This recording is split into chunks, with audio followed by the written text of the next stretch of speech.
Hey guys, I wanted to talk about the Dark Sun and Dark Queen debacle that I went on some fits of rage against these games, and I wanted to try them out offline, of course. And I was reading the journal from the Dark Queen of Krynn. I was looking at the spellcasting abilities, and I went, "Oh my God, maybe I'm overcomplicating things with my parties, and that's the problem." So, for instance, let me stop the music right there. Okay, so I did a multi-class party in both Dark Sun and Dark Queen of Krynn, where I had fighter mages, fighter clerics, triple classes, and then I got frustrated. Now, Dark Sun, obviously, it's because of the bugs and the junk, and also because of the way I was playing in Dark Sun, very too much efficient. Even though I screwed myself with the dual classes because of my stupid idea and notion of cramming as much experience the game has to offer into every character. And that ruined the strategic element of these games. So I went ahead and created a new party here in Dark Sun and one in Champions of Krynn, which I will take to Dark Queen of Krynn. Because I tested the party in Dark Queen of Krynn. So what I did was, for this game, I went with a simple party, really very simple. A ranger, a cleric, thief psionic, and a preserver. Why thief psionic? Well, simply because I wanted a psionic and thief, and we only have 4 slots.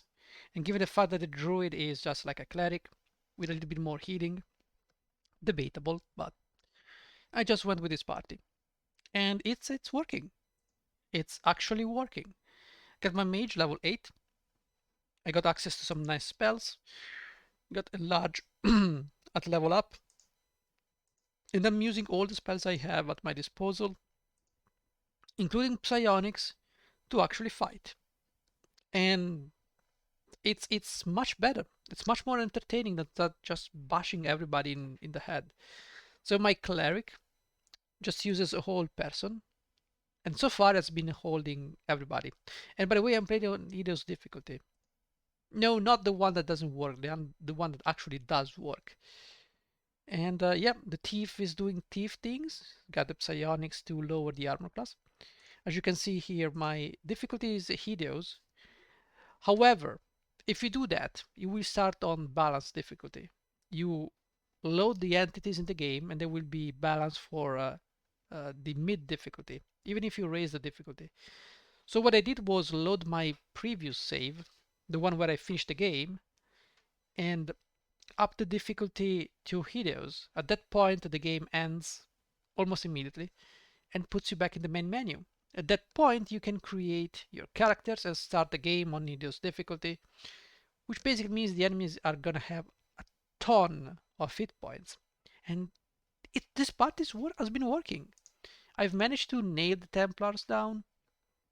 Nothing meta here, just what I have, and just killed everything. I just held everything. Everybody was helpless. Ego whip, everything. I can use more tools, and it's still working, and it's still fun. And then I went to the Dark Queen of Krynn, and I'm gonna show you. Exit to DOS, quit. Sorry, the Champions of Krynn, but I also went with Dark Queen of Krynn to test things. So as you can see in my Krynn series, Champions of Krynn, let's fire it up. As soon as it starts, you'll see. And I went with a different party in Champions of Krynn. There's only one multiclass. Okay, so I'm playing with these guys, and as you can see, I have a knight. This party is not modified, by the way. I have a ranger, pure class, pure class. I have a Shinara cleric, neutral cleric, because I noticed, and then I have a good cleric, and then I have a white mage, and then I have a fighter mage thief, red mage thief. And this party, guess what? On champions difficulty, this party also works. And because I do not have multi-classes. My clerics are learning spells faster than multi-classes and will learn spells faster in the later games. Because a cleric of neutrality learns the 7th level spells at level 12, while a cleric of good learns them at level 15. Now, if I multiclass both of those guys, I will not have restoration probably for 2 of those games, because I will need to have like 1.1k experience each on the neutral cleric if I wanted to multiclass that guy. And even if I do multiclass, the thing about this mentality is that if you multiclass, you're gonna slow down the progression of your spells, and also the number of spells which you get. So let me exit to DOS. Yes, indeed. And I will show you. Game not saved. Yes, I want to quit. I want to show you the journal. Well, not this one. The one from Dark Queen of Krynn. Whatever, fine. I won't be able to show you. Journal. There you go. Let's use this one. Let's see if it has anything I want to show you. Cleric of Neutrality. Let's go. And as you can see here, the Cleric of Neutrality gains clerical spells. Look at how many spells he gains. And this goes up to 8 spells eventually, and 5 and 4 spells later.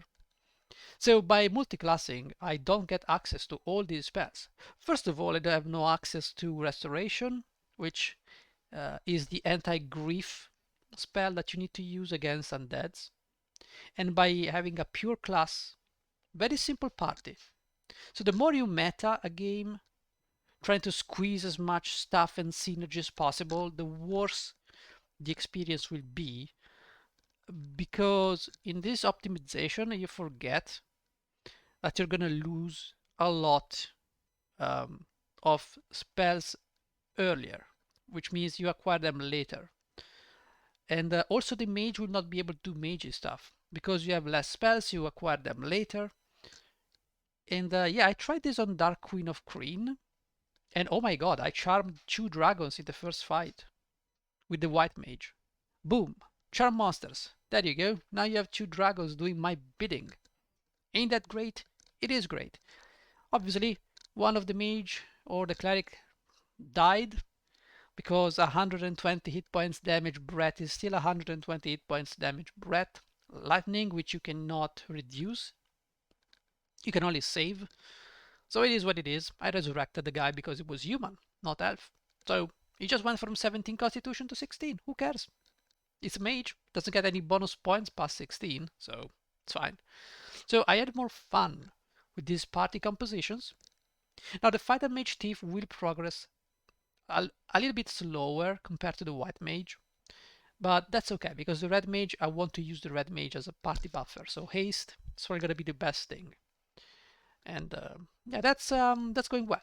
That's going well. I think I'm gonna apply this new mentality to my subsequent playthroughs if I ever revisit these games. And the same goes for Pool of Radiance. If I ever take that game up again, I will do just 3 fighters, cleric, mage, thief, or even 2 fighters, 2 clerics, a mage, and a fighter mage thief. That's all I'm gonna do. Same party for all the games, and it probably works. The taco is not that much different from a cleric to a fighter. It's just 4 points. They're gonna large anyways, so that's fine. It's not that big of a deal. For the same for the thief. The thief will be at a higher level, so it kind of balances out. Obviously, the fighter is gonna be the best at fighting, but I find that to be refreshing, and that's all I wanted to say. So you will definitely see another playthrough of the Krynn saga and of Dark Sun. Possibly even Shadowlands we did already, but we can replay that game. But I want to give them a fair shot with a less try-hard party, because I think they deserve to be played in a different way than what I did. Because it's not fair for me to complain about something, well, not for Dark Sun, but for the Dark Queen of Krynn, to complain about something when I put myself into a position where I have no tools to counter that something. Now for Dark Queen of Queen was the incessant nature of random attacks. But I think if I can chill for a second, you know, I can get past it. Regardless, guys, that's all I wanted to say on the matter, and expect to see more of those playthroughs. So that's all I wanted to say. Thank you for watching. Bye bye.